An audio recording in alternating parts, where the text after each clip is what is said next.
कि बेगूसराय में एक बैठक करिए, महोत्सव करिए, जो भी करिए, पर बेगूसराय आइए। खैर संजोग बन गया बेगूसराय आने का।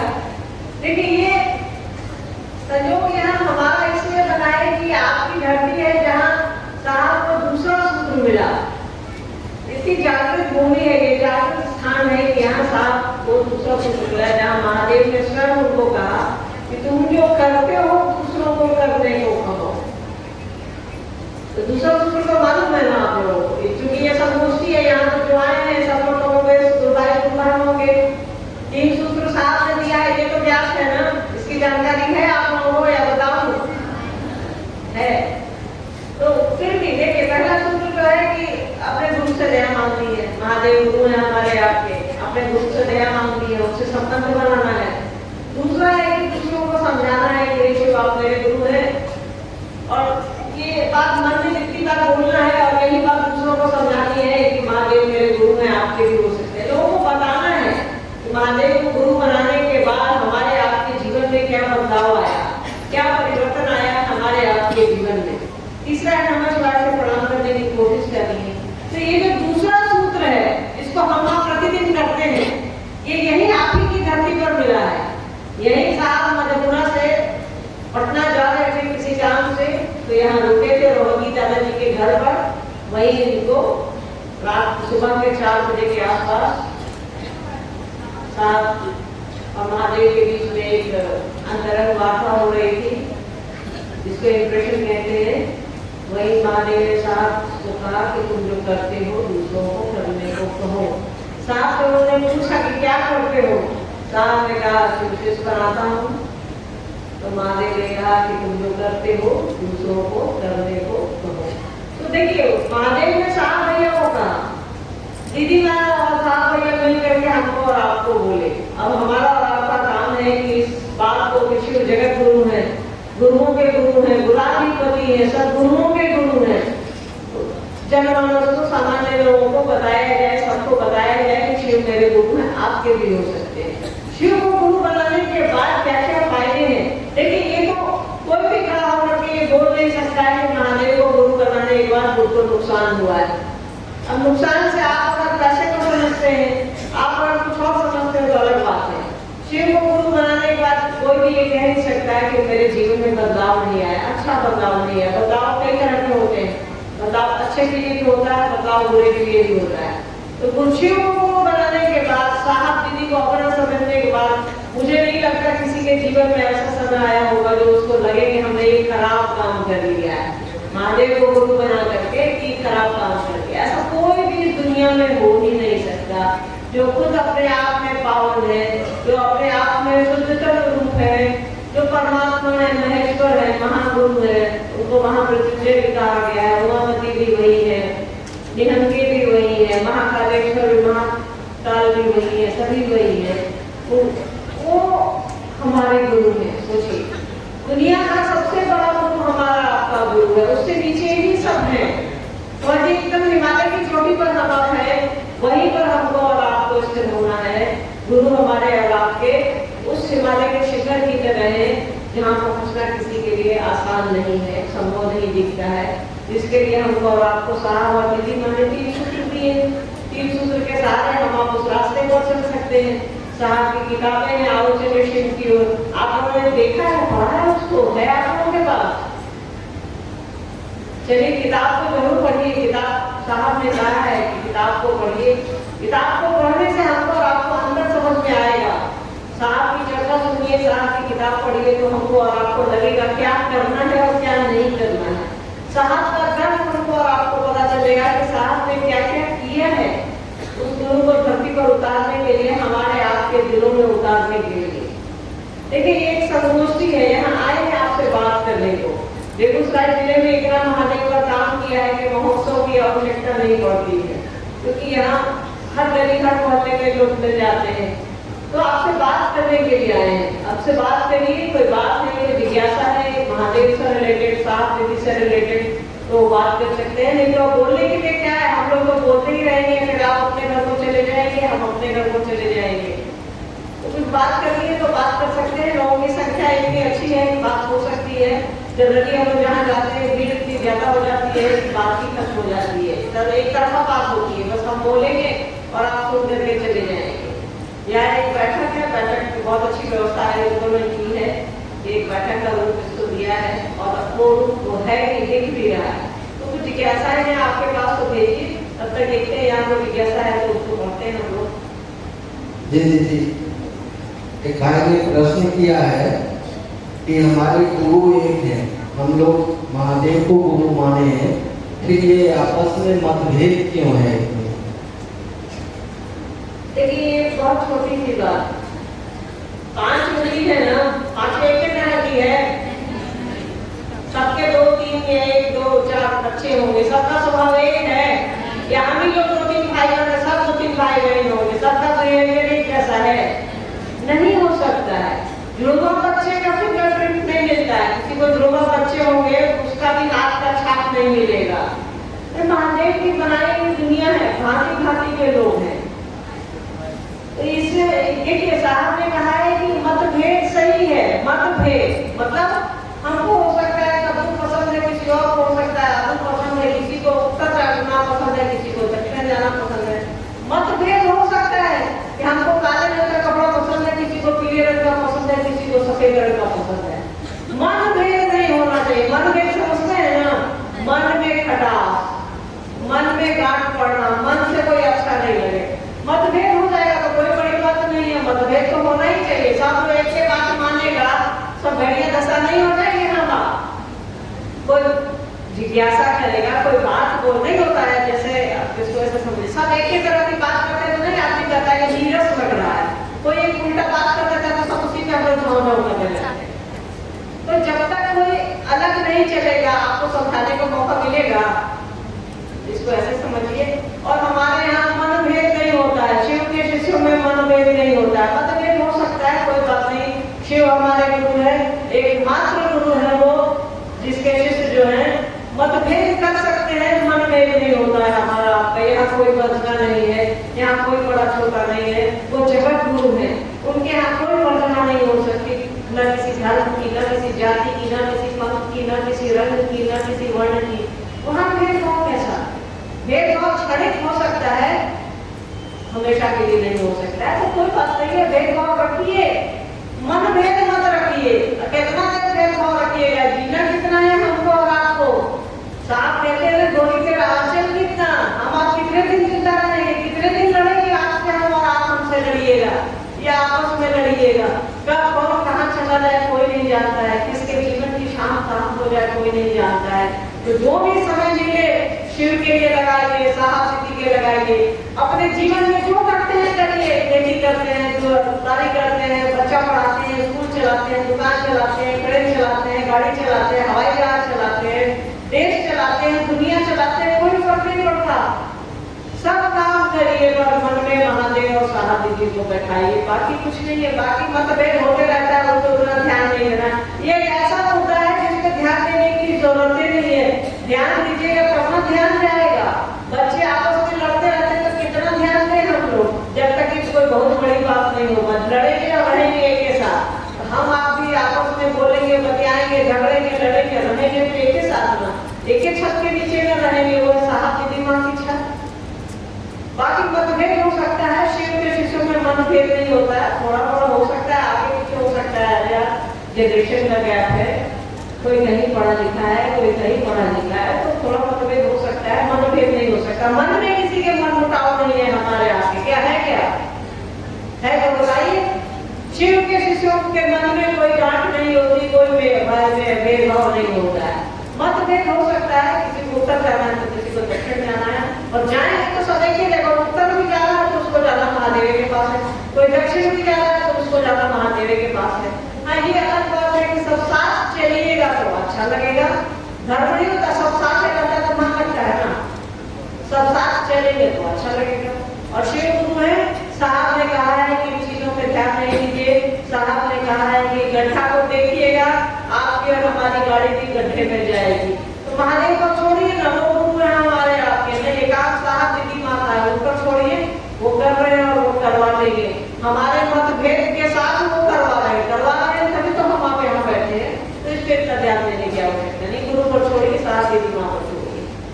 जी साहब ने लिखा है शिष्य होने के लिए अस्थाई शिष्य भाव चाहिए। ये जिज्ञासा करने वाले भाई ने लिखा कि अस्थाई शिष्य भाव होगा कैसे। देखिए साहब ने इस पूरी विधा में एक ही चीज को अनिवार्य कहा है, वो है स्थायी शिष्य भाव। साहब की पुस्तक शिष्यानुभूति आप लोगों ने पढ़ी होगी, उसमें उन्होंने एक ही जगह लिखा है स्थायी शिष्य भाव आवश्यक है। पहले स्थायी शब्द को समझ लीजिए। स्थायी का अर्थ है जो परमानेंट हो, जो कभी खत्म नहीं हो। भाव तो होता है प्रेम, भाव जब घनीभूत होंगे तो प्रेम में बदल जाएगी। तो बच्चों के जिसको आप अपना समझते हैं, बच्चों को हम आप अपना समझते हैं, परिवार को अपना समझते हैं, तो कितना भी लड़ झगड़ लेते हैं, प्यार पूरा कम होता है क्या? कम नहीं होता है। तो जिसको अपना समझेंगे उसके लिए मन में परमानेंसी रहेगी, उसके लिए मन में स्थायी भाव रहेगा। कहते ठीक है, कोई बोल भी दिया तो मेरा अपने में है, कोई बोल दिया तो मेरे देहों में थोड़े लग गया। होता है कि नहीं? कहकर हम लोग सोचते हैं बोल दिया जाए तो यार। तो वैसे ही शिव के ये प्रेम की अवस्था है, वो भाव की अवस्था है कि आप जिस अवस्था में रहिए, आपका मन महादेव महादेव करता रहे, आपका मन साहब साहब और दीदी माँ करता है। आज हम और आप रोटी और नमक खा रहे हैं तो भी उस गुरु की दया है। आज हम और आप पनीर और भात और पनीर और रोटी की खा रहे हैं, वो भी उस गुरु की दया है। स्थायी रहे मन में, चलो भाई आज सब कुछ है तो भी उस गुरु की दया है, आज कुछ नहीं है तो भी उस गुरु की दया है। गुरु नहीं छूटने चाहिए, जैसे भी अवस्था है गुरु हमारे आपके साथ रहने चाहिए। कष्ट विपत्ति में परिवार थोड़े छूटता है, हम महादेव को छोड़ देते हैं। जो हमको और आपको नहीं छोड़ता है, हम आप उसी को छोड़ देते हैं, याद रखिएगा।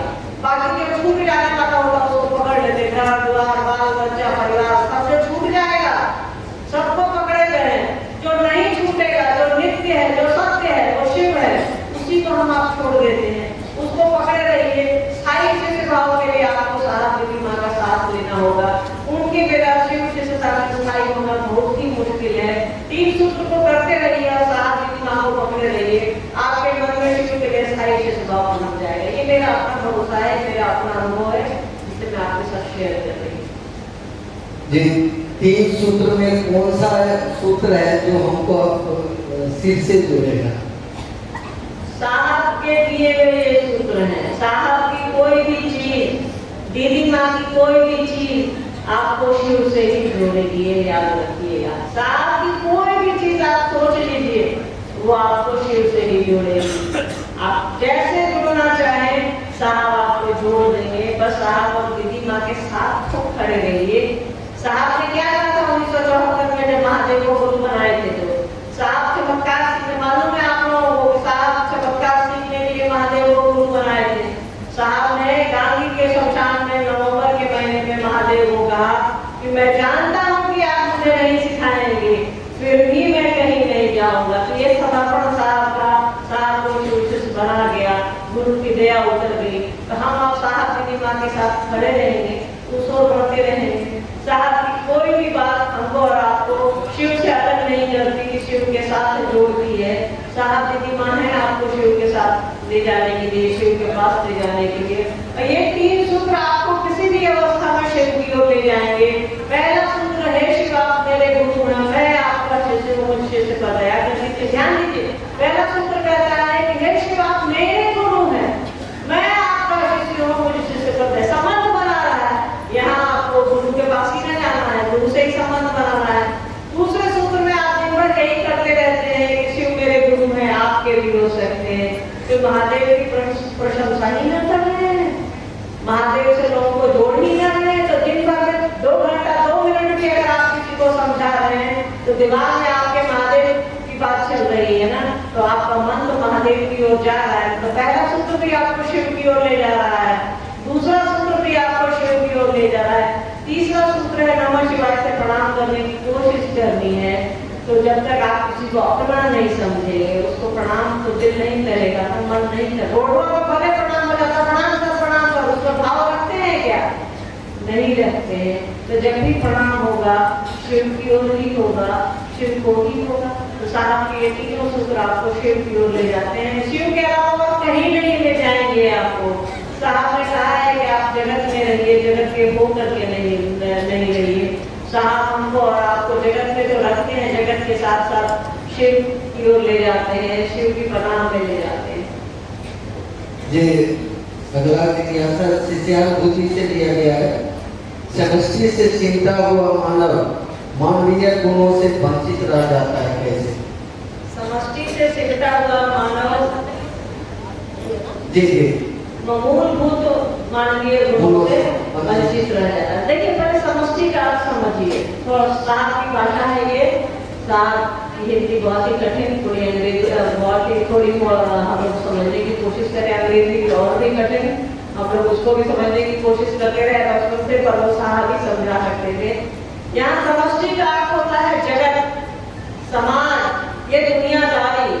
तो ये लाइन करती है कि समष्टि से सिमटा हुआ मानव, समष्टि से सिमटा हुआ मन, हम आप सामान्य मानवीय गुणों से वंचित रह जाते हैं। जब अपना ही सोचते रहिएगा तो पड़ोसी का कोई सोचेगा नहीं सोचेगा। भगवान शिव की सत्ता ही एकमात्र ऐसा विकल्प है जो हमको और आपको दूसरों के लिए सोचने के लिए कहती है। दूसरा सूत्र क्या है? जब हम दूसरों को बताते हैं कि शिव मेरे गुरु है, आपके भी हो सकते हैं, या हमारी और आपकी सोच रहती है ना कितना बढ़िया गुरु है, इसको भी मिल जाए ताकि इसका जीवन में सुधार हो जाए। रहती है कि नहीं रहती है?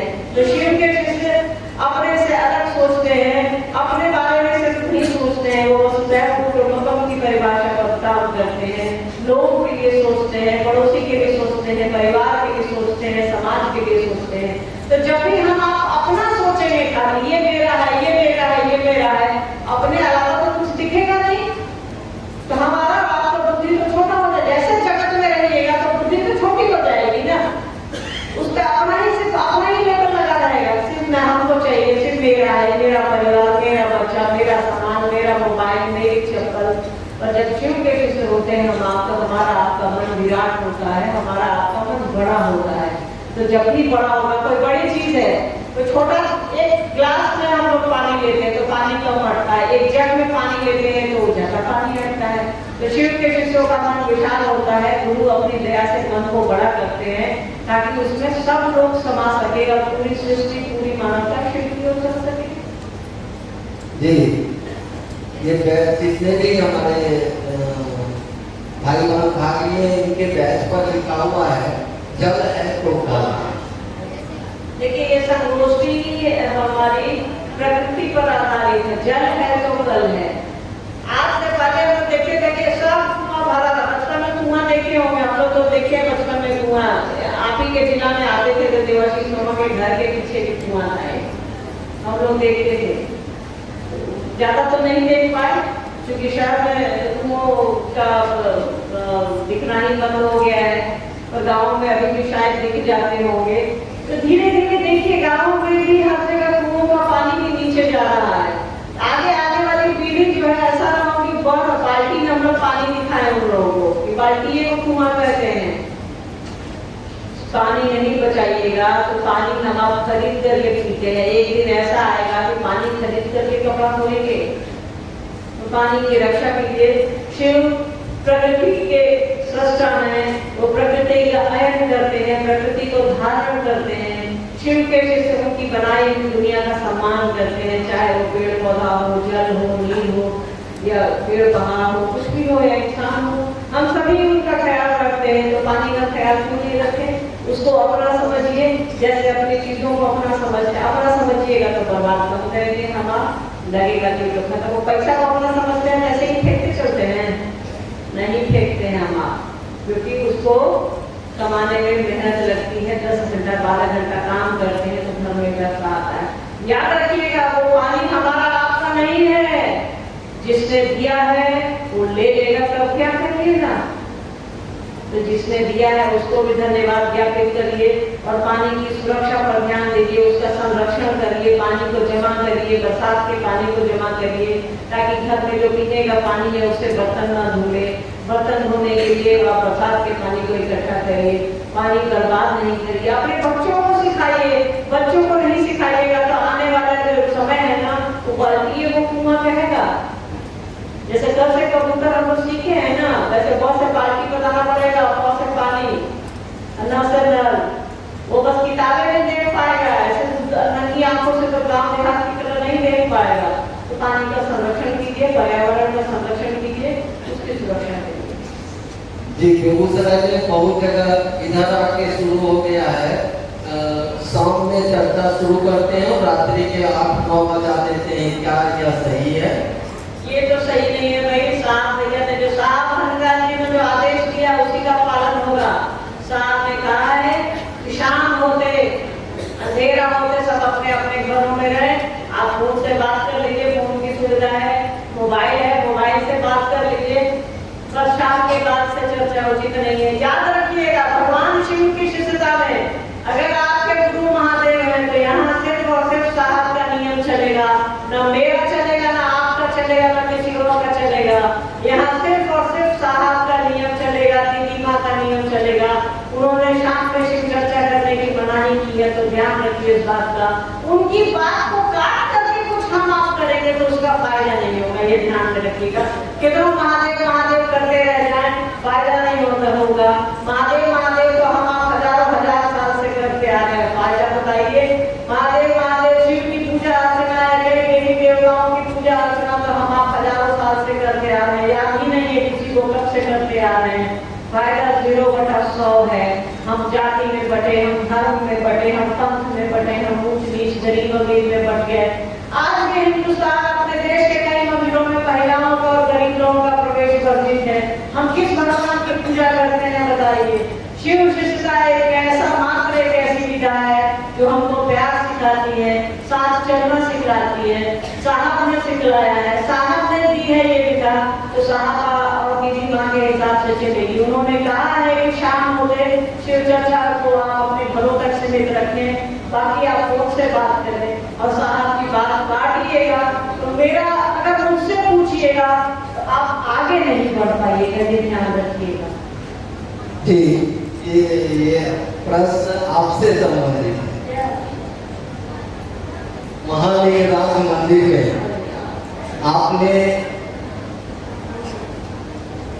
शिवलिंग को भी साहब, शिवलिंग में भी साहब को देखा, ऊपर त्रिशूल में भी साहब को देखा और नीचे गाड़ी में बैठे ही साहब को देखा। जिस नजर से आपने देखा है उस नजर से हम लोगों को थोड़ा सा देख दीजिए जो हम लोग साहब की जी के तरफ हो रहे हैं। लेकिन इसमें मेरा कोई रोल नहीं है। होता है कि किसी काम को करने में मेरा कोई योगदान हो, जैसे होता है कि कोई बहुत अच्छा खाना बनाता है तो वो बहुत अच्छा खाना बनाता है, कोई बहुत अच्छी गाड़ी चलाता है, कोई बहुत अच्छा शिक्षक होता है, कोई बहुत अच्छा ड्राइवर होता है, कोई बहुत अच्छा किसान होता है। इसमें मेरा कोई रोल नहीं है, इसमें मेरी कोई भी उपलब्धि नहीं है। किसी ने दे दिया तो दे दिया, मेरा अपना कोई रोल नहीं है। अब साहब से पूछिए ना, साहब तो बाहर गाड़ी में थे, हम लोग अंदर थे सब लोग। तो बाकी ने कहा कि चलो मंदिर में घूमते हैं, हम कह नहीं जाइए आप घूम करके आइए, हम बाहर बैठे हैं। तो बाहर मंदिर ऐसे होता है, तो मंदिर की ये वाला ऐसे रहता है ना ऊपर उठा हुआ, उस पर साहब दिखते हैं। मैं और कहते हैं मैं ही तो हूँ यहाँ। जैसे मेरी नजर पड़ती है तो मेरे दिमाग में कुछ चलने लगता है, तो लगता है कि अरे पापा तो बाहर बैठे हैं, यहाँ कहाँ से दिख रहे हैं भाई। तब तक भाभी आ गई और बाहर हम चले गए।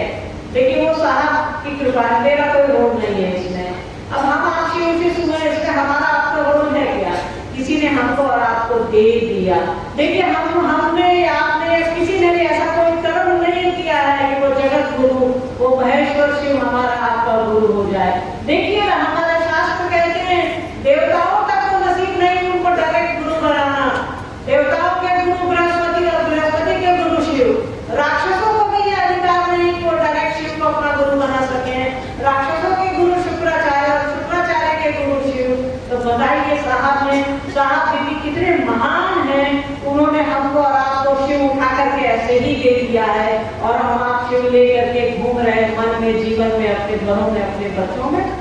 सोचिए कितने महान है साहब और दीदी माँ। तो हमारा आपका कोई रोल नहीं है इसमें, उन्होंने दे दिया तो हम आप इतरा रहे हैं, तो उसको संभाल करके रखिए। कोई हमको और आपको शिव देने नहीं आएगा। कोई बाजार ले जा सकता है, कोई हाट ले जा सकता है, कोई कहीं ले जा सकता है, कोई दुकान ले जा सकता है, कोई पान पिला सकता है, कोई गोरा दे सकता है, शिव नहीं दे सकता है। शिव देने के लिए धरती पर एकमात्र साहब और दीदी माँ है, तो उनके साथ चलिए, उनकी उंगली पकड़े हुए चलिए। उनका रोल है, हमारा कोई योगदान नहीं है कि हमारी आंखों ने, हमारे मन ने साहब को देखा कि वो यहाँ दिख रहे हैं महादेव के मंदिर में, वो उनका रोल है। अपने संगोष्ठी में एक बार लिखा था, हमें ही न हो सका उनके कद का अंदाजा, वो तो आसमां है सर झुकाए बैठे। देखिए साहब के लिए उन्होंने कही थी कि हमें ही हो न सका उनके कद का अंदाजा, मतलब साहब क्या है किसी को पता चला? सोचिए वो आदमी हमको और आपको महादेव ने दिया, कोई दिया है कोई आपको 2 रुपया दे सकता है, 1 टाइम का खाना खिला सकता है, 2 टाइम का खाना खिला सकता है, कोई महादेव दे सकता है क्या? उसने हमको और आपको शिव दे दिया, फिर भी वो अपना माथा झुका करके अपना मनमट्टा खोल के पान खाते रहते थे। देखे है ना आप लोगों को, इतना सिंपल रहते थे, इतना साधारण रहते थे कि शर्ट पे पान गिर जाता था, हम कहते थे कि पापा बदल लीजिए, इसको दाग लगा हुआ है, तो कहते हैं यार जाने की जगह ये कौन देखेगा, एकदम फिट है ना, उनका फेवरेट शब्द था एकदम फिट है ना। तो कोई भी चीज उन पर असर नहीं करती थी, सोच लीजिए। तो वही उन्हीं के लिए हमने कहा कि वो आसमान है, वो क्या नहीं दिए हमको और आपको, जो आदमी हमको और आपको शिव दे दिया, क्या नहीं दिए वो, जगत को छोड़ ही दीजिए, वो महादेव तक को दे दिए, जगत में क्या नहीं मिला हमको और आपको उनके नाम से, उनके आशीर्वाद से, बाल बच्चा, घर द्वार, नौकरी चाकरी, क्या नहीं, जीवन दान मृत्यु सब क्या नहीं मिला, जो जो सोचा उसको वो मिला। किसी ने सोचा कि हमको मुक्ति दे दीजिए, उसको मुक्ति मिल गई, किसी ने सोचा कि मुझको जीवन चाहिए, जीवन मिल गया, किसी ने सोचा बेटा चाहिए, बेटा मिला, किसी ने सोचा बेटी चाहिए, बेटी मिली, किसी ने सोचा गाय गोरू जमीन जत्था चाहिए, सब मिला। अब हमको और आपको सोचना है कि शिव चाहिए, वो हमको और आपको शिव देंगे। तभी उनके लिए हमने कहा कि वो सर झुकाए हैं और आसमान है और वो सर झुकाए जी।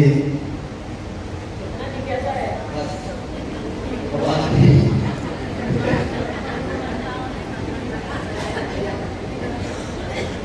लोग बोल रहे हैं सिख मेरे गुरु हैं और गैर जिम्मेवारी वाला काम कर रहे हैं, कहाँ तक ये? देखिए ये काम महादेव का है, धरती पर ये काम साहब और दीदी माँ का है, उनको देखने दीजिए ना। हाँ और ये थोड़ा ध्यान देने की जरूरत है, जिसको अपना समझिएगा, उसके पसंद के खिलाफ तो कुछ नहीं करते हैं हम। परिवार को अपना समझते हैं, परिवार को जो काम पसंद नहीं होता वो काम करते हैं क्या? माँ बाप को जो काम पसंद नहीं होता वो काम करते हैं क्या? नहीं करते हैं। तो जब हमको और आपको शिव अच्छे लगते हैं, साहब दीदी माँ अच्छे लगते हैं, तो वही काम किया जाए जो उनको पसंद हो। साहब को पसंद है कि हम शिव बने और शिव बनाए, इसमें क्या दिक्कत है, इसमें क्या तकरार है, इसमें क्या कोई परेशानी है? हाँ जब हम आप एक दूसरे को देखेंगे तो परेशानी होगी। अरे भाई एक ही माँ बाप से जन्म लिए 2 बच्चे 2 स्वभाव के होते हैं, तो हम आप एक कैसे हो जाएंगे? नहीं हो सकते हैं। तो इसके लिए महादेव पर छोड़िए, महादेव है। साथ की एक चर्चा है, साथ की एक चर्चा आप लोगों ने सुनी होगी, साहब कह रहे हैं अगर उसको नहीं बुझाता तो दुनिया का गुरु होता क्या? देवताओं के गुरु है, गुरुओं के गुरु है, सदगुरुओं के गुरु है, वो खुद माँ भगवती के गुरु है, वो उनको समझ में नहीं आ रहा है। अरे भाई वो विश्व गुरु है, गुराधिपति है। कहा गया है कि गुरु कैसा हो? गुरु शंकर रूपिण हो, शंकर जैसा हो। उनकी तुलना की जाती है, लोगों की तुलना उनसे की जाती है, उनको नहीं समझ में आ रहा है, उनको सब समझ में आ रहा है। और उन्होंने ये काम साहब को कहा है, ये तुम्हारा काम, महादेव ने साहब को कहा है ये तुम्हारा काम है, तुम जानो। तो साहब और दीदी है हमको और आपको देखने के लिए, चलाने के लिए। हाँ अपनी जानकारी में कुछ गलत मत करिए, अनजाने में कोई चूक हो जाए कोई बात नहीं, पर जानबूझ के गलती करेंगे तो याद रखिए अध्यात्म में उसकी सजा है। जैसे जीवन में उसकी सजा है वैसे अध्यात्म में भी उसकी सजा है। तो जानबूझ करके वैसी गलतियों से हमको और आपको बचना चाहिए जो साहब और दीदी को पसंद नहीं हो। बाकी जगत है, जिसको चलना है जाने दीजिए, जिधर जिसको जाने का मन है जाने दीजिए। अब मान लीजिए कि स्माइल किए में करंट आ रहा है, हमको उधर से भाई बोलेगा कि दीदी नहीं छुइए, इसमें करंट आ रहा है, एक बार बोलेगा नहीं मानेंगे, 2 बार बोलेगा नहीं मानेंगे, 3 बार बोलेगा, 4था बार अजिया कर छोड़ देगा, हम छुएंगे अपने मार देगा। तो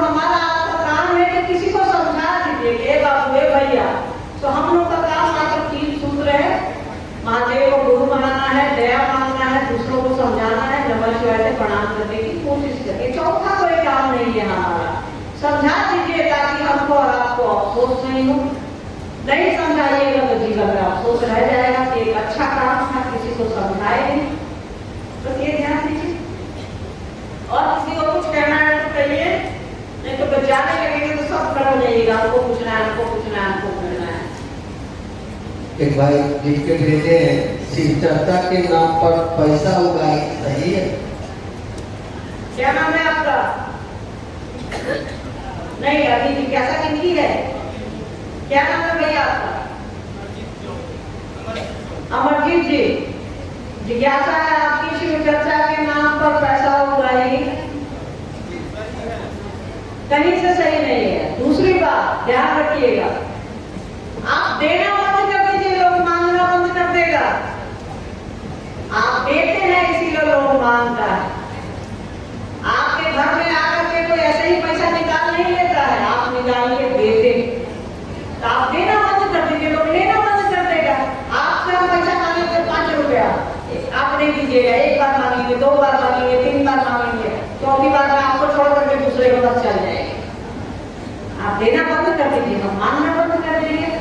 कोई भी आदमी गलत तरीके, देखिए एक चीज याद रखिए, महादेव के नाम पे इकट्ठा किया हुआ पैसा, शाह दीदी के नाम पर इकट्ठा किया हुआ पैसा, अगर आप फिजूल का खर्च करते हैं तो वो फिर परेशान कर देगा आपको, किसी को भी परेशान कर सकता है। ये हमने बचपन से सीखा है, दीदी का साथ से सीखा है कि महादेव के नाम पर इकट्ठा किया हुआ पैसा अगर रह जाएगा या उसका हम आप मिसयूज कर लेंगे तो वो उसमें बहुत दिक्कत है। तो वो ध्यान से थोड़ा, इसीलिए हमने संगीता जी को भी कहा सहयोग राशि इतनी रखिएगा जितने में खर्च हो जाए, बच जाएगा तो वो सिरदर्द हो जाएगा, परेशान हो जाएगा, क्योंकि महादेव के नाम पे इकट्ठा किया हुआ पैसा वो फिर समस्या खड़ी कर देता है।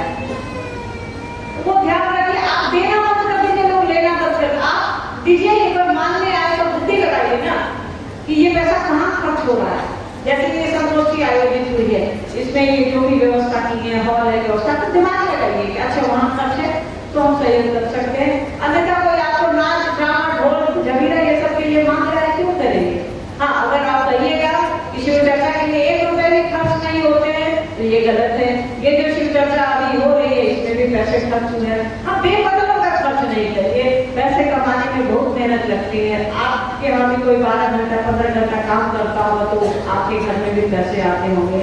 हमारे यहाँ भी हम लोग काम करते हैं तब हमारे घर में पैसे आते हैं, डॉक्टर साहब 15 घंटा काम करते हैं तब पैसे आते हैं, भोजन चलता है हमारा। आपके यहाँ की भी यही स्थिति होगी। आपसे कोई फिजूल का मांगे तो आप देना बंद कर दीजिए। कोई शिव चर्चा के नाम पर ऐसे ही मांग ले वो देना बंद कर, बुद्धि लगाइए ना। शिव हमारे आपके गुरु है, साहब दीदी हमारे आपके वरद है, तो दिमाग लगाइए, ऐसे ही पैसा नहीं खर्च कीजिए, बुद्धि लगा के खर्च कीजिए।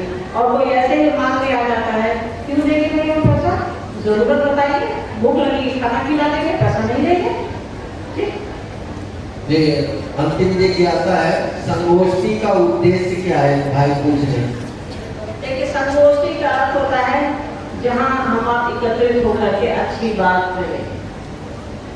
इससे अच्छी बात क्या हो सकती है कि हम आप महादेव की बात करें, साहब और दीदी माँ की बात करें। इतनी देर बैठ करके कोई घर में सास ननद पुतो या झगड़ा लड़ाई कर सकता है, और हम आप इतनी देर बैठ करके शिव चर्चा कर रहे हैं, शिव चर्चा सुन रहे हैं, भजन कर रहे हैं, भजन सुन रहे हैं। संगोष्ठी जब भी जहाँ भी किसी भी विषय पर होगी तो वहाँ एक अच्छी बात होगी, वहाँ झगड़ा लड़ाई नहीं हो सकता, वहाँ प्यार मोहब्बत ही हो सकता है। इसीलिए साहब ने अपनी अंतिम चर्चा में कहा है कि लोगों के बीच जाइए, आप जाइए, लोगों के बीच जाइए, संगोष्ठी करिए, मिलिए, बैठक करिए, साप्ताहिकी करिए, भले उसका नाम संगोष्ठी हो या न हो। तो संगोष्ठी का एकमात्र उद्देश्य है कि लोग शिव की ओर चले, लोग साहब दीदी माँ की ओर चले। इसके अलावा इसका कोई भी दूसरा उद्देश्य हो ही नहीं सकता, ये ध्यान रखिएगा। अंतिम में दो शब्द आप अपना आशीर्वाद देके जाइए और फिर बेगूसराय कब आ रहे हैं? देखिए, आशीर्वाद तो हम नहीं दे सकते भाई, मेरे पास जो है वही ना मांगिएगा। आपके पास मान लीजिए 1 गिलास पानी है तो आपसे हम पूरा गंगा कहाँ से मांग लेंगे?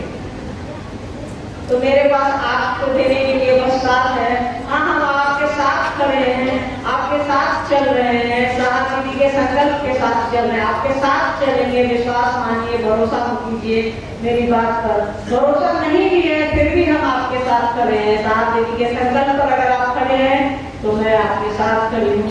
अब बेगूसराय आने का विचार कर रहे हैं, हम लोग सोच रहे हैं साढ़े एक दिन में संगोष्ठी ही करेंगे, एक बड़ी जगह में करेंगे जहाँ ज्यादा लोगों के बीच में करेंगे, 10,000 15,000 लोगों की संगोष्ठी करेंगे हम लोग। महोत्सव करने में बहुत परेशानी है, साफ इच्छा नहीं होती थी कि महोत्सव बिहार में तो बिल्कुल नहीं, बिहार उत्तर प्रदेश है जहाँ गुरुबाई देखिए महोत्सव संगोष्ठी का थोड़ा फर्क समझना पड़ेगा। महोत्सव तब होते थे ज्यादा जब किसी जिला को किसी शहर को बताना होता था कि यहाँ कुछ हो रहा है, आखिर क्या हो रहा है, लोग आते थे समझते थे, लोगों की घोषणाएं होती थी। अब तो हम आप महादेव के लोग इतने हैं, शिव जी से बोली नहीं सही, इतने हैं कि लोगों को महोत्सव की आवश्यकता न पड़ती है। तो इसका तरीका है कि संगोष्ठी किया जाए, बैठक किया जाए, ताकि महादेव का काम तेज कैसे हो इस पर बात हो, महादेव का काम क्षेत्रों में जाकर के हम आप किस तरह से करें इस पर बात हो। कुछ समस्याएं आती हैं, कुछ बातें होती है, कुछ प्रश्न होते हैं, कुछ जिज्ञासाएं होती है, उस पर बात। महोत्सव में ये सब बातें संभव नहीं होती ना। महोत्सव में आप ये नहीं ना कर सकते कि समष्टि से चिंता हुआ मानव मानवीय गुणों से वंचित हो जाता है। इसको समझने के लिए हमको और आपको फिर संगोष्ठी करनी होगी, फिर अनुभूति को समझने के लिए संगोष्ठी करनी होगी। क्षेत्रों में महादेव का काम तेज करने के लिए संगोष्ठी की आवश्यकता होती है कि हम आप क्षेत्र में जाएं, अपने क्षेत्र अपने गाँव में जाए और महादेव का काम तेज करें। और इसका कोई भी उद्देश्य नहीं है, न कहीं से पैसा कमाना है, न कहीं से पैसा संचित करना है, इसका कोई भी उद्देश्य। अगर ऐसा उद्देश्य रहेगा तो याद रखिएगा साहब और दीदी माँ देख रहे हैं, हमको भी देख रहे हैं और आपको भी देख रहे हैं। ये मत समझिएगा कि वो सिर्फ आपको देख रहे हैं या सिर्फ मुझे देख रहे हैं, वो सबको देखते हैं, बराबर की नजर से देखते हैं। तो कोशिश करते हैं कि उनकी नजर को भाजन हम अपना बने, गलतियां कम करें, उनके हिसाब से चलें। तो हम लोग आएंगे, बेगूसराय जरूर आएंगे, आप साहब जी के संकल्प पर चलिए, उनके साथ चलिए। ऐसा मत समझिएगा कि वो नहीं दिखते हैं, ये हवा ये बिजली ये कुछ बस हमको आपको एहसास कराती है कि हम हैं। साहब और दीदी माँ भी ऊर्जा है, हवा की तरह, आसमान की तरह, वो शिव की तरह ऊर्जा है जो हमारे आपके दिलों में है, हमारी आपकी खुशियों में, दुख दर्द बच्चा परिवार सब में है। तो वो है हमारे आपके लिए। नहीं दिखते हैं तो नहीं समझिएगा कि वो नहीं है, ऐसा कहीं से नहीं है, वो है हमारे आपके बीच है। वो जैसा कह रहे हैं करिए, वो कह रहे हैं शिव शिष्य बनो और शिव शिष्य बनाओ। उन्होंने कहा है कि शिव चर्चा की आंधी अपनी शिव शिष्यता को मत उड़ने दीजिए। तो हमको और आपको ध्यान रखना चाहिए कि शिव चर्चा की आंधी में अपनी शिव शिष्यता को न गवाए। शिव शिष्य मन होता है, अगर शिव चर्चा से हम आप शिव शिष्य हो जाते तो सबसे ज्यादा ये माइक में शिव शिष्य होता, सबसे बड़ा शिव शिष्य माइक हो जाता, क्योंकि खाली चर्चे सुनता चर्चे बोलता है। पर हमारा और आपका मन शिव शिष्य होगा, ये माइक ये मशीन ये चीजें ये शरीर तो होंगे नहीं। तो साहब जी के संकल्प के साथ चलिए, वो कह रहे हैं आओ चले शिव की ओर, उनकी उंगली पकड़े पकड़े शिव की ओर चलिए, वो हमको और आपको शिव की ओर भी ले जाएंगे। इसके अलावा उनके जीवन का कोई उद्देश्य नहीं है कि हमको कहीं दूसरी ओर ले जाएंगे, आपको कहीं दूसरी ओर ले जाएंगे, वो मात्र और मात्र शिव की ओर ले जाएंगे। उनके मन का रास्ता अगर शिव की ओर जाता है, शिव के लिए खुलता है। तो साहब दीदी के साथ होइएगा तो हम आप भी शिव की ओर चलेंगे, शिव के साथ हो जाएंगे। आपके बीच आए अच्छा लगा। बेगूसराय पहली बार महादेव के काम के संकल्प को लेकर आई थी, बहुत अच्छा लग रहा है, बहुत बढ़िया लग रहा है। ये लग रहा है कि आदमी अपने घर में है। तो फिर आऊंगी, जीवन सुरक्षित रहा, महादेव की दया और साहब की बात आशीर्वाद रहा तो बिल्कुल आऊंगी, आपके बीच आऊंगी। आप सभी महादेव का काम करिए, साहब जी के संकल्प के साथ चलिए। ऐसी ही शुभकामनाएं आपको दूंगी। दशहरा चल रहा है, गर्मी वाला नवरात्र चल रहा है, माँ भगवती आप पर ऐसा आशीर्वाद बनाए रखे। हम आप सभी उनके आराध्य, उनके गुरु का काम कर सके, साहब दीदी का काम कर सके। आप सभी के चरणों में मेरा प्रणाम।